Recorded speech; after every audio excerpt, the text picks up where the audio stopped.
and you've come to work with us today on both actually your larger orchestrated version of the Black Cat and the piano duet. I've thoroughly enjoyed working on both of them. I was just wondering if you could start off by telling me a little bit about the title of the piece and where that's come from. Yeah, so the Black Cat was a pub which was very popular from the 1960s, famous for its drag cabaret, and it lasted until 2015 when it was terminated due to controversial development plans, unfortunately. So the piece was actually written in the year of its termination, in effect. So the piece is in a sense just like a sequence of different.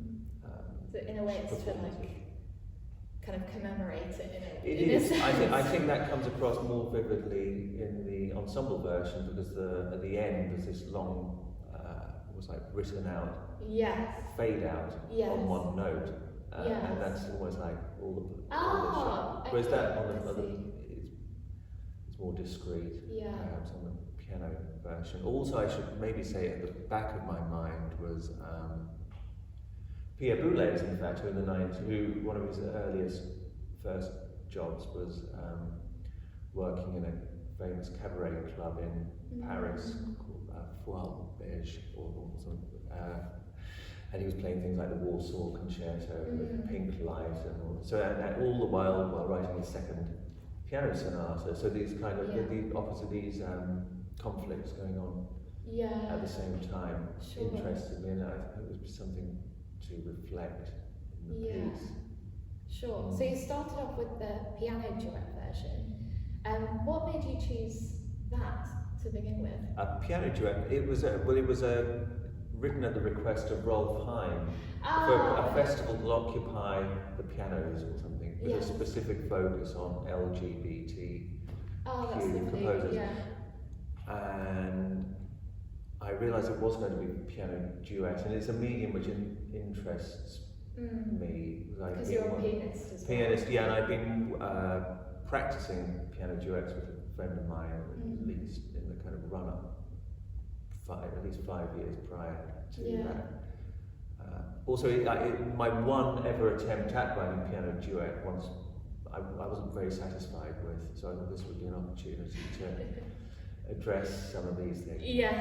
And one thing is sometimes it's nice to think of the piano duet as merely, it can be say a difficult piano solo in effect, but which is just eased a little bit by having another person there, rather than thinking, I've got so many more notes at my disposal. Definitely. So some of the sections in this piece, like the opening, would be totally impossible by one person. Then there are other episodes which could almost be executed by one person, but it just makes it more easy. I think having the two at your disposal.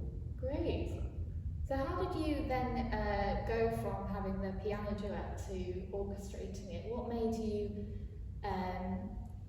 were there any particular things that you wanted to aim for when putting it into the larger instrumentation? And also, because you've included the accordion, saxophone and mandolin, which are not always seen, accordion more frequently, but are not always seen in ensembles. So what made you choose those? So the motivation behind orchestrating it, well, it would immediately seem to lend itself to it, some of the colours in the piece. I think the mistake I made in my first attempt was that it ran the risk of just making it sound like a sort of nice London Sinfonietta kind of sound. So I replaced the flute with the saxophone. And a friend of mine suggested banjo, but then I went, and he also suggested, this is Jeff Hannon's composer friend of mine, similar generation, and he also suggested an out-of-tune piano. So I went with some of those ideas and not others. I see. And to create a rougher sort of, and maybe a sound that's more redolent of a club, or some of the sounds you might get. Accordion, fits into that, but also it's an instrument that I'm conscious I'd never written for before. I see. So it was an opportunity to put my toes in. Yes. That the mandolin, likewise, I've never written for guitar. Yeah. So I'm aware of the history of the mandolin with its wonderful use by Stravinsky, Agon, and Mahler. So there's all of that going on. But the risk, what I was maybe the positive aspect of writing for an ensemble is it gives a chance to accentuate the kitsch element of the piece, I think, and these kind of bright colours, and it's almost like it's conveying the all the many people in the bar, in the club, and the smoke and all of that, whereas the piano version is more exclusively a sequence of different performances. Yeah. Whereas the ensemble does give that opportunity for more a messier kind of sound, which is what you might experience if you just step into a bar or club. Yeah, I think it's also conveyed very well, in my opinion, from the change of material, because a lot of it is written in kind of like different sections that like work very differently. Some of it which creates a kind of a more kind of muddy texture, and other elements that are very melodic. What made you choose maybe like the lengths of these sections, and were there any like particular things you were thinking of when writing each of the different like textures that are involved? Yeah, one of the challenges was actually deciding what order the sections would come in. Right. So some of them pre-existed, in fact. So when it came to writing the piece, some of it was from abandoned music I'd started for dance. So it was a question of assembling it together, even more so than some fresh material, so it was like a jigsaw puzzle. The piece originally began with the second section, the Bravoso, and then I added the bit later, after a friend of mine thought it sounded like you were just suddenly thrown into the development. One can get swayed by other opinions. Some are worth going with, and others, but they sort of confirm the worries that you might have in your head. But the length. For certain, there's no point in sometimes completing all the sections. There was like excerpts of complete pieces because they're in familiar idiom sometimes, so they fall short, I think, of being a pastiche. But then the ear fills in the missing bits. You don't need a cadence necessarily, or develop middle section. And I think it works so well actually in the context of the piece and of the Black Cap, and having these kind of very contrasting kind of moments. I think it works really well. The only section which feels complete is the last one in some respects, which is this complete waltz, which I actually wrote a year later, having Rolf Hind and Yu Hng premiered the piece, and I wrote not with that. I just wrote the waltz rather randomly, and I thought, that will, as it happens, it will tag on nicely at the end. So, and also coincidentally, it was in G sharp minor, which was it's a relative minor of E major, which is the bulk of, but all of that, the other, it's all sheer coincidence in a way. It's funny how in composing it, or the mixture of the conscious choices and the unconscious. And the last thing I wanted to ask you actually was, were there any other musical inspirations that weren't just from the bar itself? Obviously, unconsciously, there's many. Yes. There was a French writer, he said it was like Stravinsky meeting Satie meeting Ned Norum and Poulenc, all drunk in a bar or something. But perhaps the only specific model I used, funny if it was a piano duet by Moskovsky called From Foreign Lands, and the last movement is a tarantella, obviously inspired by Italy. There's nothing particularly novel about the actual texture itself, but that provided a model for the 12/8 section of my piece. but that was the only, I think it was the only specific model as such. Yes. I think. Sure. Mm. Well, that's great. Thank you so pleasure. much for letting us use your piece, and it sounds amazing, and I can't wait for everyone to hear it. Yeah, well, thank you for programming and giving it some life.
So Joe, you've got your piece Coiling Silk for us, which I'm really, really excited to hear for solo oboe. And I was just wondering, what made you come to that title, Coiling Silk? Well, often when I'm writing, a lot of sort of the ideas and sort of the titles, they come from quite tactile sources often, and it was to do with kind of sort of thinking about sort of a single line, and so I was thinking about if I had, say, a single line which was an oboe, and how I could kind of basically start changing the contours, and that's where the coiling comes from. And then naturally, silk can come from sort of the sound of the oboe being quite a thin, but often quite gorgeous thing. So that's where it came from, because it was basically me describing what it was I was trying to write in words. Okay, so when you approached it, were the ideas what came first, or was it more the title? It was the ideas, and then the title was kind of like the descriptor to it. So basically it started off because I was trying to think about only writing the line, as it's not something I've had really the opportunity to do for quite a while. And so I was thinking then about sort of how I can start kind of defining features within one single instrument when I can't put one thing on top of another thing on top of another thing, and then kind of try to create sort of an exact sound that was in my head, but to work with only what the oboe is, and to give enough space to the performer. So that was the plan. Okay, so do you find it sometimes a challenge then to write for solo instruments? I do, and I think it's to do with the linear nature of it. And because basically when it's ordering sounds from a single instrument, whilst what a lot of composers do and what we do like to rely on is having kind of different sounds that we can juxtapose and superimpose on top of each other. And that's kind of where the us bit comes in, because it's something that sounds like us. Whilst often a solo instrument will still always sound like a solo instrument, which is not the same, I don't think, in a chamber setting even, or because there's all these little choices about what we mix.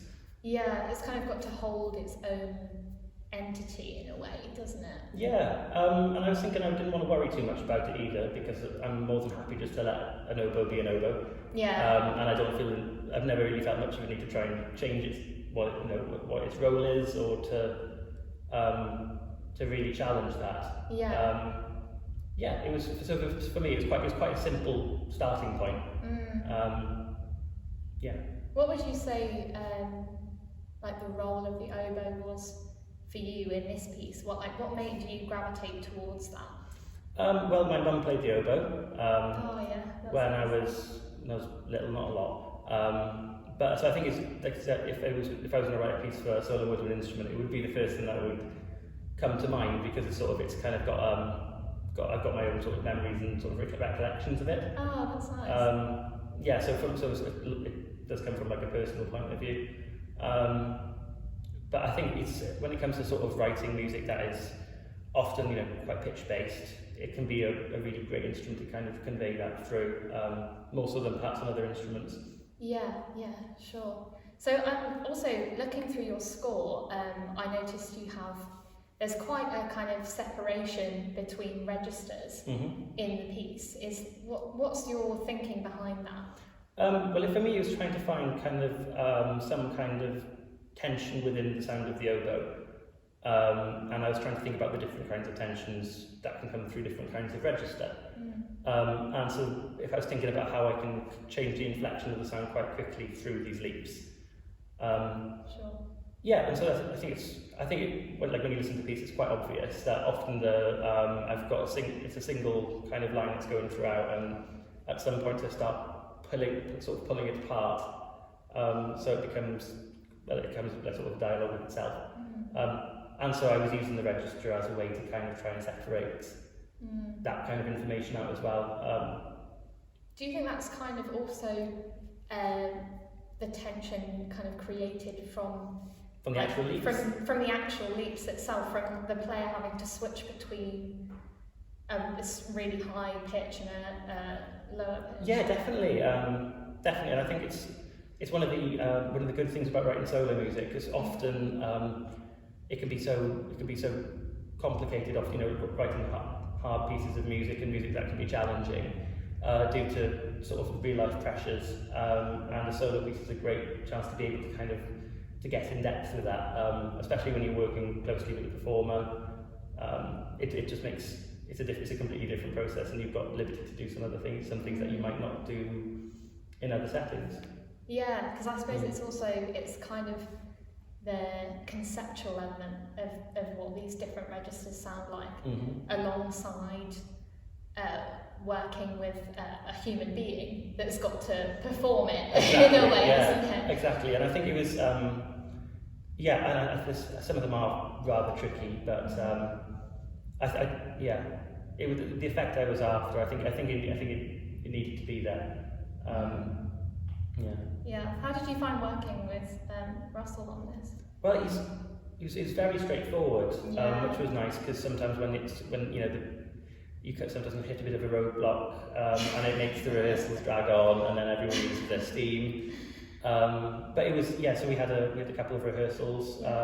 Did you change anything from working directly with the player? Some of it was to do with tempo, because sometimes the speed that something goes at in your head is different when you actually hear it being played by the actual instrument. So like I remember when I was trying to work out how long the piece was, I put a timer on and just sat at the piano and just played through the lines just to try and work out how much breath there needed to be, but on the oboe it needed a different amount of breath from me playing it through on the piano. Just to do with, I think, sort of the tensions within the register probably had something to do with it, like how you want to go around a slur, all those things, and making sure that there's enough time for the player to really kind of make the most out of the notes and not to feel like something's being glossed over. Yeah. So a lot of it needed to be slower than it was written. I suppose as well when you're working with the resonance of a piano when you're writing. Do you write mostly at the piano? Yes, I do. Yeah, mainly. Yeah. So I suppose when you're working with the resonance of the piano, that's such a different experience in itself, isn't it? Yeah, definitely. And I mean things like breath play a massive part. So some of it just needed a little bit more time to breathe than, especially like from at the end of the day, I don't think it's not the kind of piece where it's not about rhythm or meter. The rhythm and the meters are there, but it's more about just trying to make sure that the long note is long enough and the short note is short enough, rather than something that I can break down further. And that's a really personal thing, and it depends on different players, and that's something I think is quite interesting to work in that kind of way, because it means that everyone has their own relationship with tempo. And I don't want to step on that either. Sure. I suppose also with a woodwind instrument, it's kind of letting it sing, whereas like with the piano, it kind of you have that it's automatically. Completely different. I mean it's mainly because a lot of the stuff I write, I'm quite harmonically orientated, I guess. So I do spend a lot of time trying to work out kind of the actual harmonic content, and I think it's So there again, so it is different. Do you think does your harmony then reflect the kind of the whole idea of the coiling silk and the beauty? Is there a direct relationship, or is it more intuitive? I think a lot of it. I don't spend a lot of time generating material, and a lot of it just feel like I'm half remembering something from the back of my head and trying to transcribe it. And there's something there. I can't remember exactly what it is, and it's something that I've been an idea that I've been thinking of for a few months, and I'm trying to somehow get it out of my brain, which is sometimes is quite a tricky process. And so I think there's some of the music is quite familiar, I think, but I was just trying to do it in my own way, and not to. And I think that's often what can make your music sound like you, is often sort of your relationship with the kinds of material you work with. Do you find that a lot with in general with pieces where a lot of the material will be something you've sat on in a while? I suppose in a way you end up with almost like a backlog of material. It's almost like the first time I thought about writing a solo oboe piece was probably when I was about 17, and I just never did it. So I guess one way or another it's been somewhere in my head for quite a while, and I do notice that when it comes to time pressures and that sort of thing,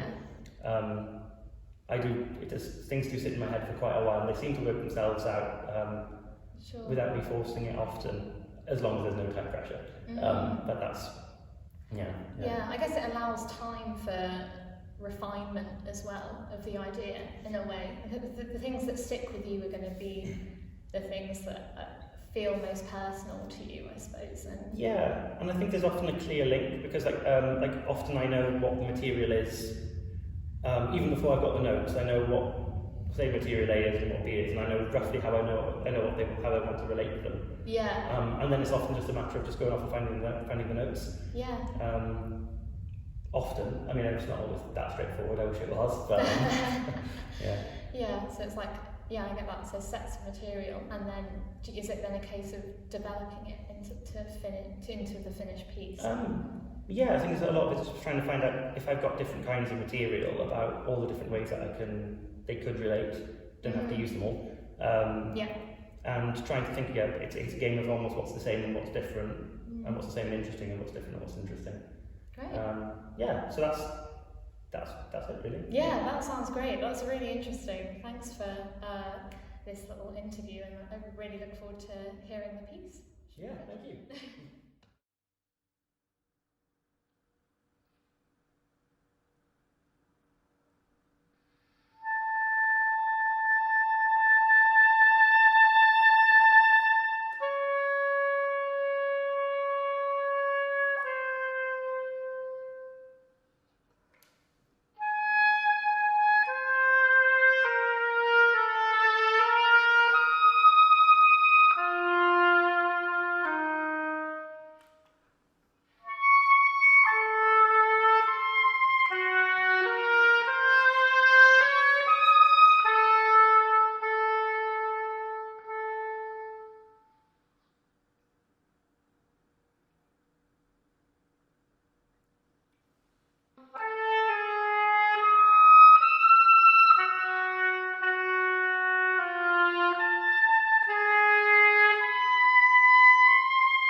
Well, it's great to have you here, Ellen. So this is Ellen Drewe, who's not only the composer of the piece you're about to hear, but wonderful conductor and organizer of 2 concerts, in fact. Thank you. Well, just to kick off, I just thought I'm intrigued to know what the kind of extra musical impulses are behind this piece, and how that is actually reflected in what we're about to hear. Yeah, sure. So the piece is called 22 Degree Halo, which is actually like a light phenomenon. And it happens either around the moon or the sun. And I just discovered this really when like browsing on the internet, you know, as you do. And it's basically formed from my understanding of the light reflecting off the moon or the sun and onto ice crystals that are like surrounding both of them, and from some angles and particular times you can see a circle of light around the moon or the sun. And if you've not seen it, I would definitely look it up. It's really, really beautiful.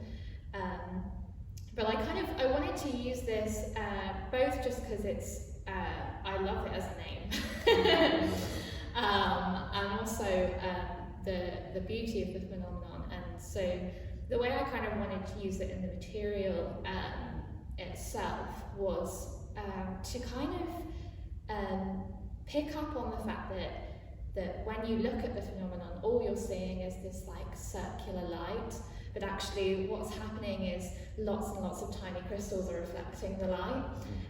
So I've got the element of like throughout the entire piece, which is approximately 17 minutes, I think, I've got a few ideas that continuously will turn up, and they end up being kind of the like anchoring points of the piece, such as like repeated pitches as one of the main ones, and also I've got a little idea that comes back.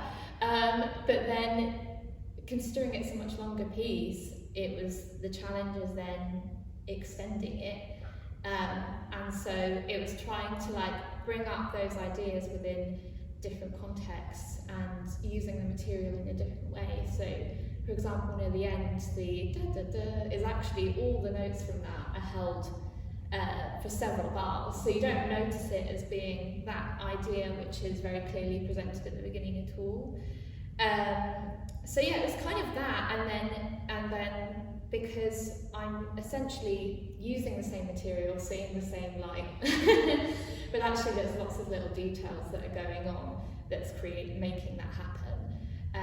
So that's where it came from, and also I thought of the whole piece being a longer piece in these like cycles of presenting the material, and so like cycles of presenting those ideas in a slightly different way with a slightly different angle, in a way that you won't necessarily always notice it's the same material being used, but it's kind of, yeah, the cycle and the details, that's the main the main part. So 17 minutes, this is probably your most substantial piece, isn't it, to date? Yeah, yeah. Well, I mean, you've sort of hinted at it already, but obviously it's a very different proposition than writing a 2-minute miniature, isn't it? Oh, really? In terms of the pacing of material, how does that come about? Do you begin at the beginning, perhaps? Yeah, maybe not. it's a good question. It depends. I think for this one I did,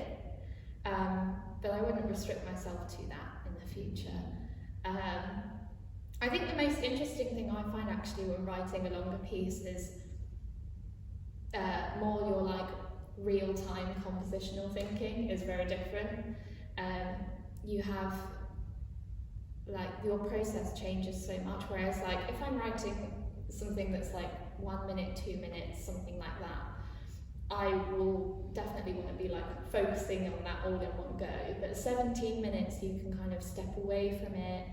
You need to kind of have a little bit more reflection, I think, on what you've been writing, and also like when you're considering the material you're using, when you're working with a smaller structure, I think you kind of get to the point where you're like, oh, that bit's finished. Okay, like I've got a limited time I want this to be written in.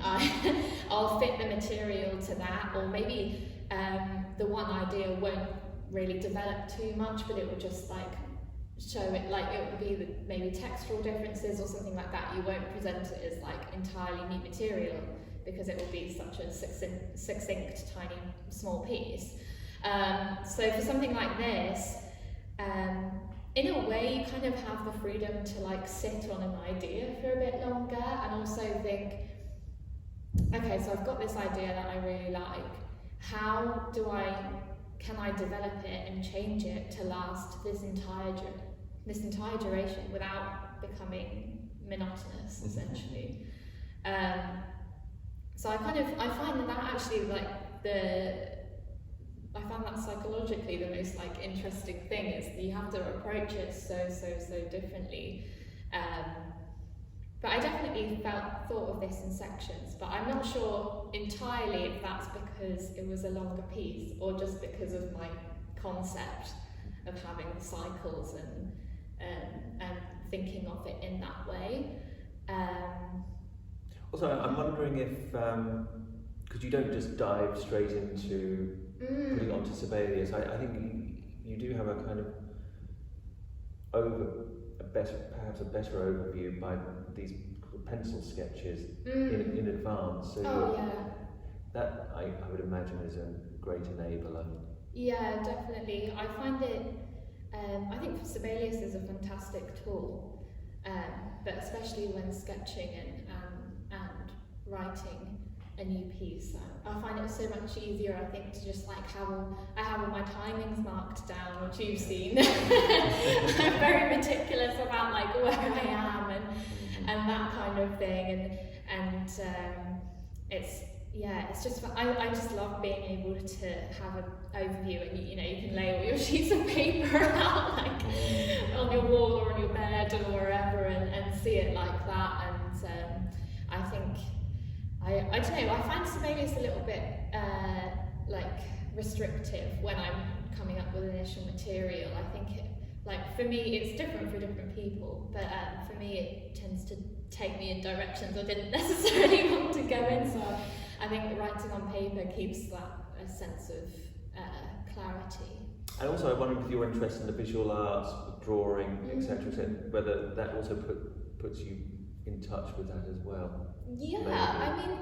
I mean, so for this piece I haven't actually necessarily used that too much. It's been more the kind of light phenomenon, but sometimes I'll do like kind of, I don't know how to explain it, like a sound kind of timeline sketch kind of thing, like I want that kind of shape or something like that. And I think even there's an element of the way I would connect art to my music and being kind of fairly like texturally. So one of my favourite artists is Anselm Kiefer, and when looking at his work it's all these kind of huge like layers and layers and layers of paints, and I'm a sucker for kind of darker colours anyway, which is mainly what he uses.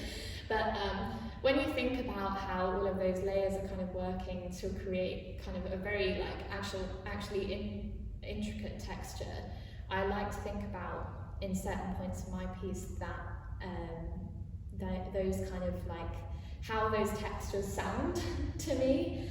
But yeah, I think I use that slightly less on this one, but I do definitely connect those ideas. I had more kind of directly musical influences for this one actually. Yeah, were there any particular pieces? Yeah. I've got some vague idea what they are. So I mean, there were two pieces that I mainly looked at. One of them was Kaya Soriaho's Du Cristal, and I think it's quite evident how that's been influenced if you hear that piece or see the score. I've still used, obviously, it's all like my own style, but there are elements from that which I found really interesting, like a big start at the beginning, and she often uses like repeated pitches as well to kind of continue the momentum of the piece. And the other one that I listened to a lot was Jonathan Harvey's Body Mandala, which is fantastic. I love it. But it starts with a really like heavy, punchy brass texture, and there's a section in the piece where I really drew on that, and it just had such a phenomenal sound. It's a fantastic piece.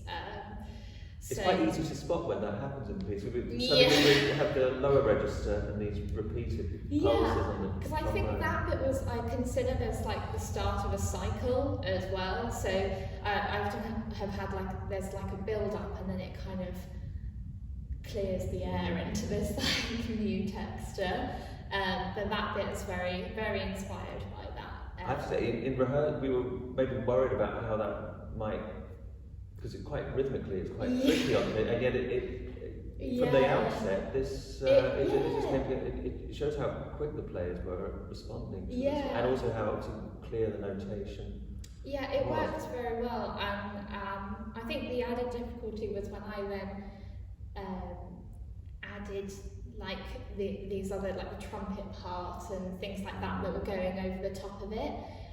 Because initially I think I'd written it in like 4/4 with like septuplets, and then changed it to 2/2, I think, just for the sake of conducting it. Actually, and that changed it, the way it came out massively.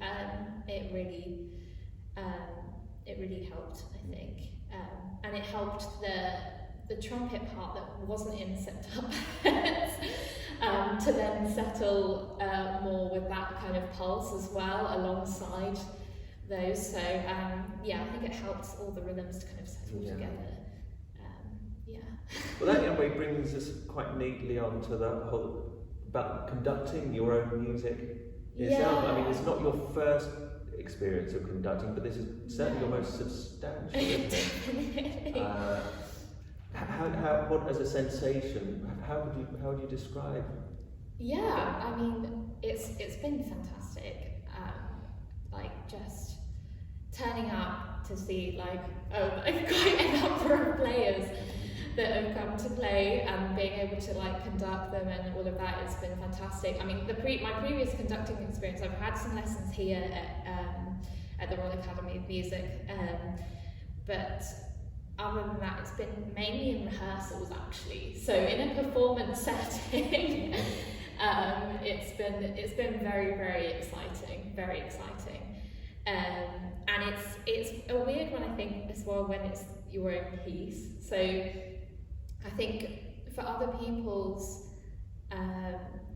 it's almost, I find it almost slightly, I don't know, I kind of went into like a work mode, I guess. So normally, if I'm in a workshop and someone else is conducting and it's my piece, I'll be like very, very, very concentrating on all of the tiny, tiny little details and stuff like that, and you kind of have to put like a practical head on to be able to be like, okay, that bit didn't happen that time, we don't need to address it yet, let's get the rest of it done, and then when that's done, we'll go back to that, and that you have to kind of detach yourself from the piece a little bit more than you usually would. Or you might get lost. Yeah. You'd be excited by what you'd heard 2 bars. Exactly. So there's like an element of having to detach yourself, but then the tricky part about then working with other people's music, especially when it's something you've not heard before, is that you can always, I mean, with any piece, even with your own, you can always have an idea of what it sounds like and kind of be able to visualize it in your head, but it's never quite the same as when you're in the room and you don't know what's going to happen, what's going to go well initially, what's going to go wrong, what's going to need correcting, and all of that. So that, I think that I found almost even more exciting, I think, was to work with everyone else, because I kind of knew so solidly what mine was meant to be like, because I worked on it for months, and then with everyone else's, I obviously practice the conducting, but then to like hear it come to life and be like, oh, that's exactly what their idea. I see, I get it.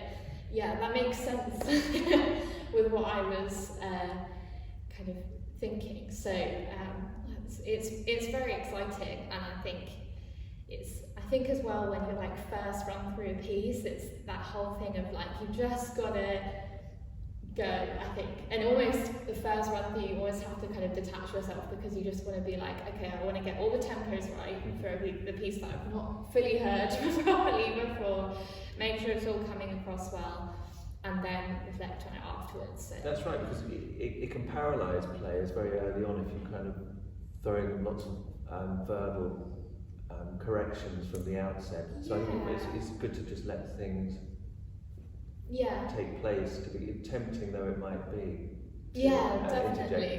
Definitely. And also just in terms of like conducting and staying very like steady when you've got lots of tempo changes, lots of time signature changes. I think it's best for everyone when it's a new piece to just be like, okay, let's just run through as much as we can until we get to a point where we can't, and then work on it from there in sections. But I think it came out quite nice. It certainly did. It certainly did. Yeah. Within less than an hour, the confidence just grew incredibly. Yeah, and I think the challenge is just knowing what's worth commenting on and what's like a given to the players, and not being patronising in any way, and just doing it in the most kind of efficient way within whatever time frame you've got. Well, I'm really looking forward to hearing the piece again. Yeah, great. In this, Thank you.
got your piece for us today, which is a trio called Kintsugi, and I was wondering if you could tell us more about like the title of this and where that's come from. Yeah, so the whole idea of Kintsugi is actually a Japanese art of repairing pottery, and I think it's unique in the sense that it's not just about mending the broken bits of the pottery, but it's also sort of accentuating the sort of broken lines, the reforged pottery with like gold liquid. And there's this sense of the pottery having a history to it, and you could actually see the sort of process, the sort of process of the artifact throughout, even with its brokenness. Yeah, so I think that's beautiful because like there's this sense that you're not hiding the brokenness of the pottery. You are actually respecting it. You're respecting the history. Yeah, it's like respecting the history and like the imperfections, and yes, it's quite. I think it's quite a beautiful like art form in itself, isn't it? Really, with the gold and it's really quite stunning. So what made the link between? What was the link between this and your music? Like, what was the connection when you were writing it? Yeah, so I think when I was writing the piece, I felt like I wanted to create earthy sounds. I didn't really want. I think a lot of contemporary composers tend to avoid the bassoon, and I really love the timbre of the bassoon because it has this really grounded tone, and I wanted to sort of recreate that process of Kintsugi through this piece of music.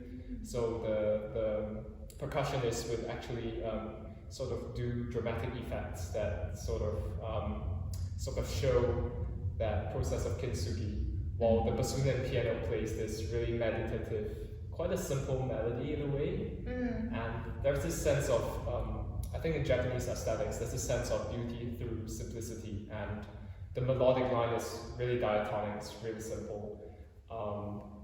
But at the same time, it doesn't sound too kitsch in a way. Yeah, that's really beautiful. Is this kind of, you were mentioning kind of the earthy sound of the bassoon. Do you think that's connected in any way to like the idea of history in a way, like the grounding that we have? Is there an element of that in the piece? Yes, there is. So when I wrote this piece, the piano actually represents the broken shards of pottery. I see. Yeah, so there's this splashes of Takamitsu, like, you know, those like rain tree sketch, you know. Yeah. And that's the broken pottery, while the bassoon is like sort of like a weaver. Yeah. It weaves that broken pottery together. Yeah. And at the end of the piece, the bassoon and piano parts, they start playing in monophony, and it sounds like they are part of the same thing. So it's joining the broken pieces together. So the bassoon is almost like the craft.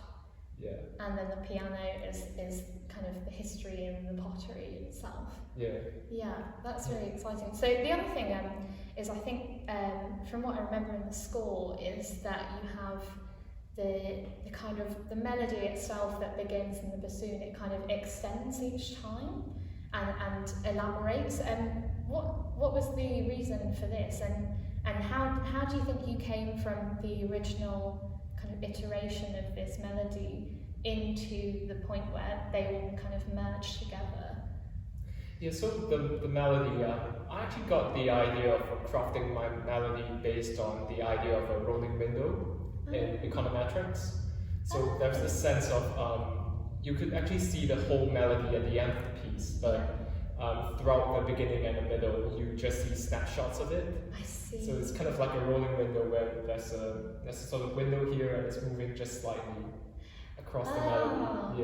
Yeah, that's really interesting. So does it start from the beginning though? Were there any points where you were tempted to start the window in the middle and then kind of go back, or was it more of a linear approach? It's really linear actually. Yeah, so because like I wanted the listeners to be able to hear the completed melody at the end. And the reason why I did a rolling window was because there's this sense of fragmentation as well. Yeah. The melody's not fully there. Yeah. Yeah, but at the end, when everything's sort of reforged into that new part or something, and you could really hear the whole thing all at once. Yeah, yeah. No, I think it's a really beautiful idea, and it's such a lovely reflection on such kind of a beautiful craft with a lot of meaning behind it. So I wanted to ask as well, so this was written kind of over the lockdown period, you know, we're everyone's kind of so over familiar with all of this, but in terms of being writing, do you find this had much of any effect on your writing process at all? Or, I felt like, in terms of the steps I take, not quite, but in terms of the sort of thought process, definitely, because I think it's a lot more introspective than the rest of my pieces. Yeah, I spent a lot of time thinking of the concept behind the piece. Yeah. Why did I want to write this? What sort of aesthetic idea really touches me? Yeah, and I came across, a friend told me about Kintsugi, and I was reading up about it, and I was thinking, this is really beautiful, you know. We usually kind of mask our mistakes, we hide it under the carpet, but like, I love the idea that you're showing it you for who you are. Yeah. You know, that idea of brokenness, but this is you, and there's a certain dignity to that brokenness. Yeah.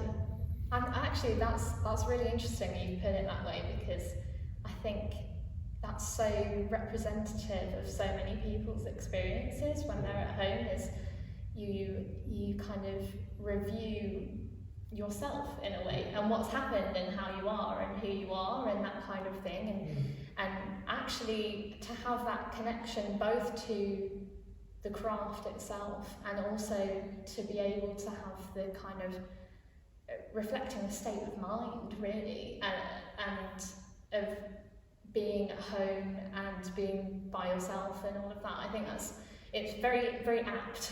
Yes, it is. It makes a lot of sense.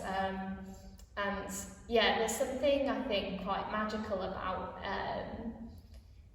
bringing out those imperfections in that way. And I think that's really interesting in the way that you've selected that and approached the piece in that way. Yeah, so that's interesting. So that makes me think about the piece in a way. So there's kind of the element of imperfection, I suppose, in the pottery being brought back together. Yeah. And you've already said about the kind of fragmentation. Were there areas maybe when you were writing where you kind of embraced maybe imperfections that you wouldn't have before, or like not embraced, but maybe like embedded more of that into there, or something along those lines, because you've got this kind of fragmented idea in itself. Do you think there's an element of that in there? I would say not consciously. Yeah. Although, like for I mentioned the rolling window of the melody, and I didn't strictly follow the sort of duration of each note sometimes, although all the notes were there at the end. Okay. When I finally wrote out that full drawn out melody, I was thinking, like, does it really matter for each note to have that duration? You know, and I sort of rearranged it actually, because like initially it was really strict. I took all of the various windows and joined them together. Yes. But when I saw it, it sounded wrong to me yes, when it's so sure. perfect. And when I sort of modified it, and I felt like it's made perfect through the imperfections. If that makes sense. And I think in a way, from what you're describing, the fact that you maybe play around with the little fragments and extend and that kind of thing, in a way that is embracing the imperfection, not in terms of it being imperfect, but in terms of it already being a fragment of something else. Yeah, it's made more like this when you join the sort of potteries together, the sort of shards. When you join them together, they're not just the shards themselves joined together. They're more than it is. Yeah, and I think the same goes for my piece. It's more than it is when you just take those little windows. Yes. Yeah. That's really beautiful. That's really exciting. And so, I wanted to ask as well. What is this a way that you would normally approach writing? Is having kind of because I'm getting the sense that this is definitely an idea you had at the beginning that you mulled over for a while. Is that something that frequently happens in your music, or do you start with the music in some occasions? And what's your kind of go-to process for writing pieces like this? That's correct. Like for me, I cannot start writing music before I need to have the idea first. Yeah, and I need an idea that really gets to my heart. Yeah. I need to feel that idea, and I need to feel like the idea is a musical one as well. Yeah. Something that I could sort of translate into music. Yeah. Yeah, so I needed to do that. Without that idea, my pieces tend to be a little static. Sure. And is this from a varying different sources then? What kind of things do you draw on normally? So this is kind of a craft, kind of beautiful representation of history. Are there other things that are maybe specifically musical or visual or poetry, for instance? I think that's an interesting question because I can't derive musical ideas from music too well. I tend to derive it a lot from archaeology, from history. Oh, yeah. I really like ancient Near Eastern archaeology, and I would take their ideas, like they have really interesting cultural concepts, like their temple is like a sort of microcosm of the universe, and I love this sort of ideas. And literature as well, poetry. Yes. Yeah. Sometimes I need to speak out the poetry, and I just read it out, and it gives life to the music I want to write. Because I think poetry as well has such musicality to it already, doesn't it? And there's such a kind of rhythm to the words. Yeah.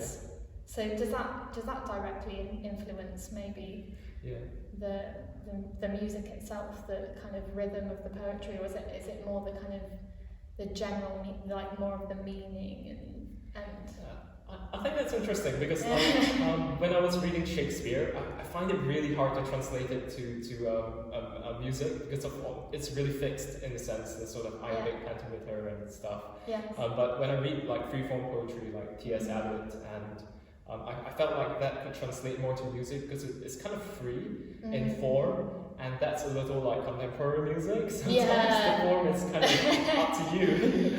Yeah. I suppose part of it depends on the type of music you like to write as well, isn't it? It's very much genre informed. Yeah.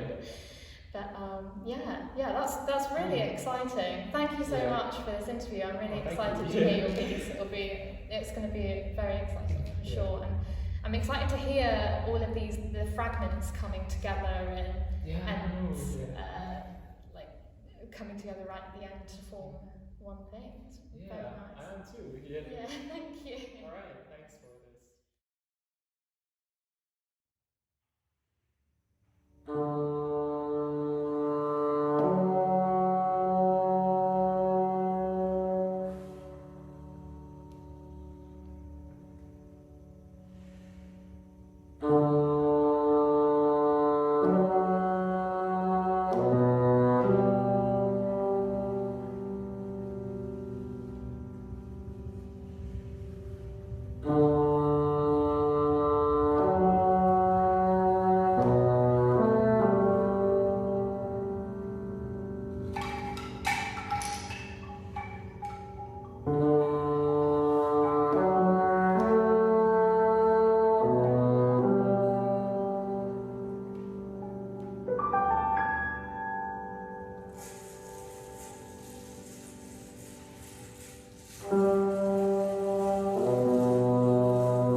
Yeah.